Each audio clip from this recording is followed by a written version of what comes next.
Have you ever been somewhere so quiet, so remote, that the only thing you can hear is your own heartbeat? In those moments, the world feels thin, like a veil could be pulled back, revealing something always there, just out of sight. The stories we tell to feel safe crumble when you're truly alone in the dark. Tonight we journey into those forgotten places where the line between our world and another blurs. These aren't tales of grand invasions, but intimate accounts of terror, moments that shattered reality and left scars that never fade. We'll travel to the Pine Barrens, the loneliest road in America, and a secluded farmhouse at midnight. Turn down the lights. The stories you're about to hear are not for the faint of heart. Our first story takes us deep into the New Jersey Pine Barrens, 1 million acres of dense forest and shadowy trails, a place where legends and reality often blur. Locals call it the Barrens for a reason. The woods seem endless, the silence ancient, and the sense of isolation is absolute. In 2011, Kevin, an experienced hiker and nature enthusiast, sought solitude in Wharton State Forest. He'd spent years exploring these woods, always finding peace among the pines. That evening, he set up camp as dusk fell, surrounded by the familiar sounds of the woods, crickets chirping, the distant hoot of an owl, the gentle rustle of leaves in the breeze. It felt like any other night, safe and routine, but at 9 p.m. everything changed. A sudden, unnatural silence descended, as if the entire forest was holding its breath. The crickets stopped mid-chirp. Even the wind seemed to vanish, leaving the air heavy and unmoving.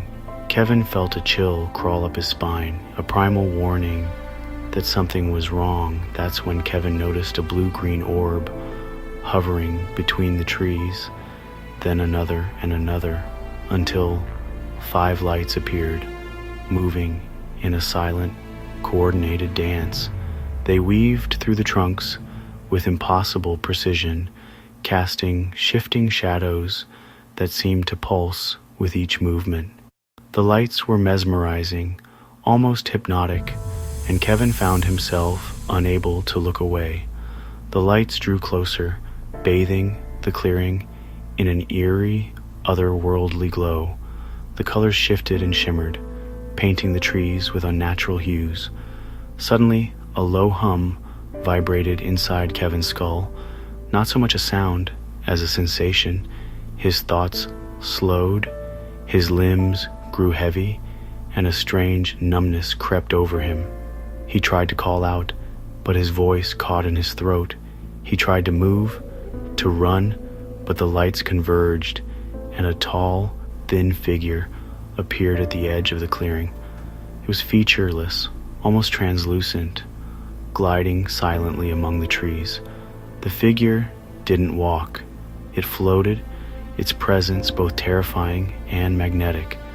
Kevin felt its gaze, though it had no eyes, and a deep sense of being watched, studied, invaded. Kevin felt his mind probed, a pressure like being studied under a microscope. Thoughts and memories flickered through his mind, not entirely his own. The hum peaked, growing louder and more intense, until the world dissolved into a blinding white. For a moment, there was nothing, no sound, no sensation, just endless, searing light. He awoke at dawn, not in his tent, but in a tangled thicket, miles from where he'd camped. Dew clung to his clothes, and the early morning light filtered through the trees. His gear was gone. His phone was dead, its battery inexplicably drained. Kevin's mind raced. Had it all been a dream, or had something truly unexplainable happened? Disoriented and shaken, he stumbled through the woods, trying to retrace his steps. Eventually, he found a trail marker. Over 5 miles from his original site.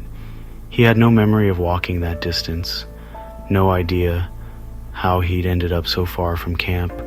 The forest felt different now, as if it was watching him, holding its secrets just out of reach. When he finally made it home, Kevin discovered a strange, triangular mark on his forearm, 3 tiny, reddish dots arranged in a perfect pattern. He had no recollection of how he got it, and it didn't hurt, but it lingered for weeks, a silent reminder of that night. Kevin never returned to the Pine Barrens. He tried to rationalize the experience, sleepwalking, a vivid nightmare, maybe even a prank, but the missing time, the impossible distance, and the mark on his skin defied every explanation he could muster. The memory gnawed at him, surfacing in dreams and quiet moments. His gear was never found.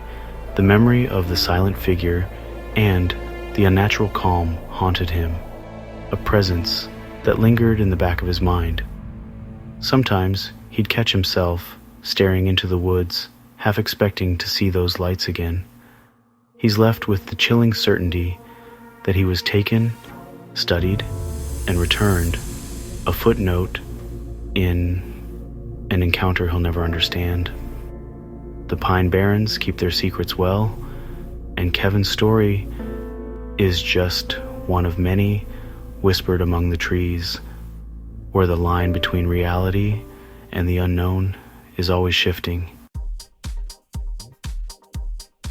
Our next story unfolds on Nevada's Route 50, the loneliest road in America. This stretch of highway is infamous for its endless miles of barren landscape, where the silence is so deep it almost feels alive. Travelers say the road has a way of swallowing up sound, leaving only the hum of your engine and the whisper of the wind. For hundreds of miles, there's nothing but desert and sky. The stars above seem impossibly close, and the emptiness can make you feel like the last person on Earth. Out here, time stretches and bends, and the line between reality and imagination blurs.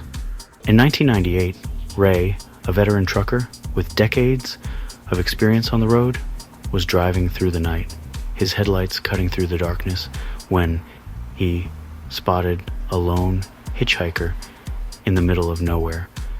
The figure stood motionless, illuminated only by the pale glow of the moon. Against company policy and his own better judgment, Ray stopped. Something about the man's presence was unsettling, but curiosity, or perhaps a sense of duty, compelled him to pull over. The man who climbed in was expressionless, his face unreadable.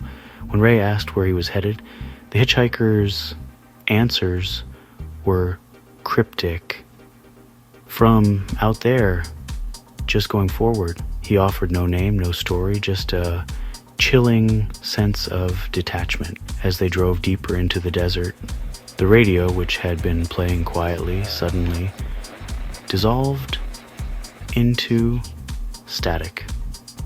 Then, through the crackling noise, a metallic chanting voice emerged, speaking in a language Ray had never heard before.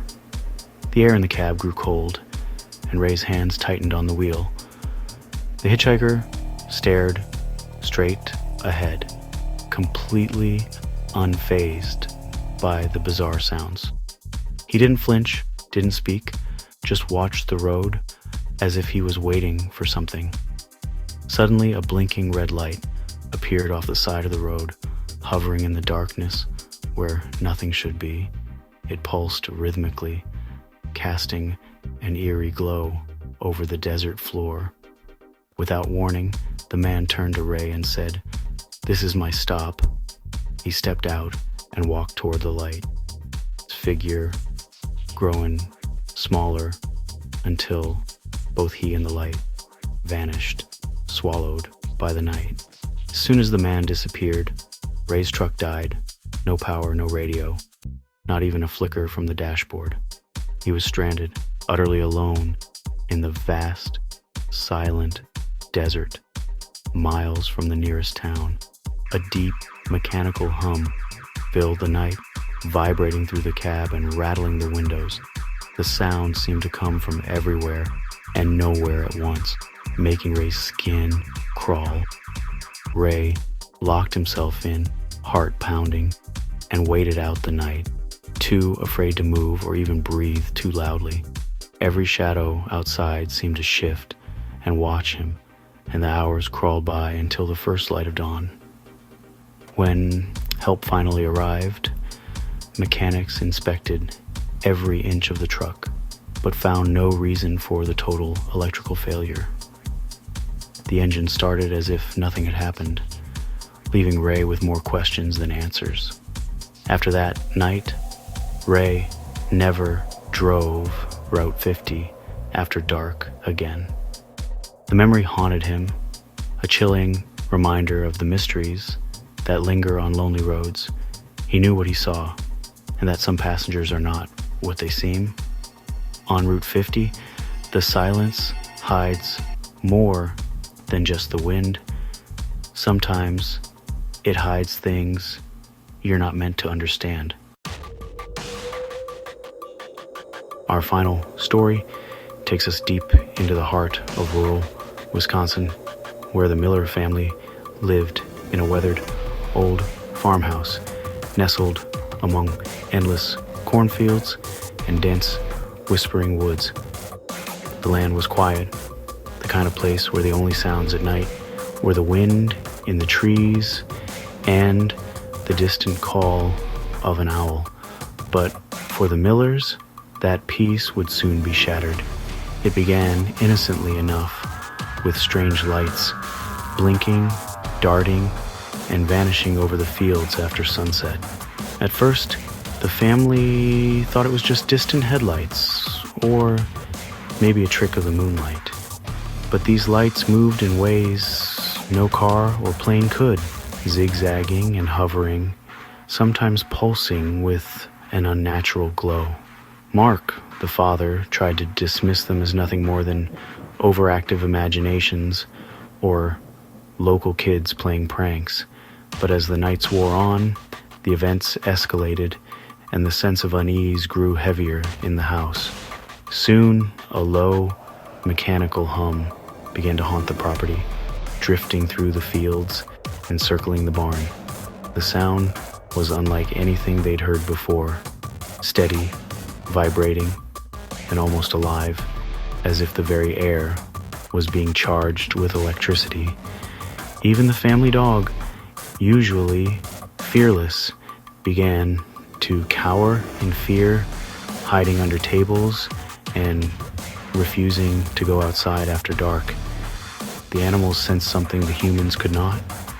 Each time Mark grabbed his flashlight and stepped outside to investigate, the humming would abruptly stop, leaving only silence and the pounding of his own heart.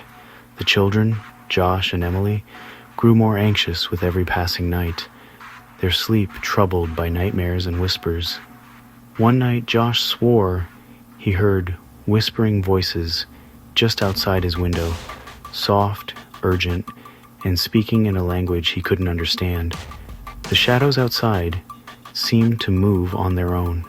Emily, the youngest, began to draw unsettling pictures, tall, black figures with oversized staring eyes. She called them the visitors and said they watched her from the edge of the woods. Then, on a moonless night, the hum grew louder than ever before, vibrating through the walls and floorboards. The air outside shimmered with a strange, pulsating light that seemed to make the cornfields sway in rhythm. In the chaos, Emily vanished from her room without a sound. Her bed was empty, the window open to the night. Mark and Sarah, frantic, found her standing barefoot in the yard, eyes wide and unblinking, transfixed by a pulsing light hovering above the treetops. At the edge of the woods, a towering, impossibly thin figure stood watching, its outline eerily similar to Emily's drawings. It seemed to shimmer in and out of the shadows, as if not fully part of this world. As Mark's trembling flashlight beam swept across the trees, the figure melted silently into the darkness, vanishing as if it had never been there at all. Instantly, the lights and the humming stopped. The night returned to its usual stillness, but the sense of dread lingered. Emily seemed to awaken from a trance, bursting into tears and running into her mother's arms, sobbing uncontrollably, as if waking from a nightmare she couldn't remember. That very night, the Millers packed what little they could carry and fled the farmhouse, leaving behind their home, their belongings, and the life they had built. They never returned, and the house stood empty for years. Emily, now an adult, still dreams of the tall visitor.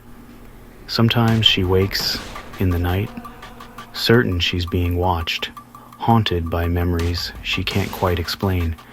The Miller family knows now that their farmhouse was never truly a sanctuary. It was a fishbowl, watched, studied, and for one terrifying night, nearly claimed by something that still lingers in the shadows of their memories. The silence after these encounters is the most unsettling part. The questions linger. What did they want? Will they come back? For Kevin, Ray, and the Millers, the answers may never come. They're left with scars and a fractured sense of reality. These stories remind us how little we understand about the universe and how thin the veil can be. If you enjoy true encounter stories, subscribe to Mystic Anomalies and share your own in the comments. We read everyone because the truth is often hidden in the stories we're afraid to tell. Timestamps for each story are in the description. Thank you for joining us in the shadows.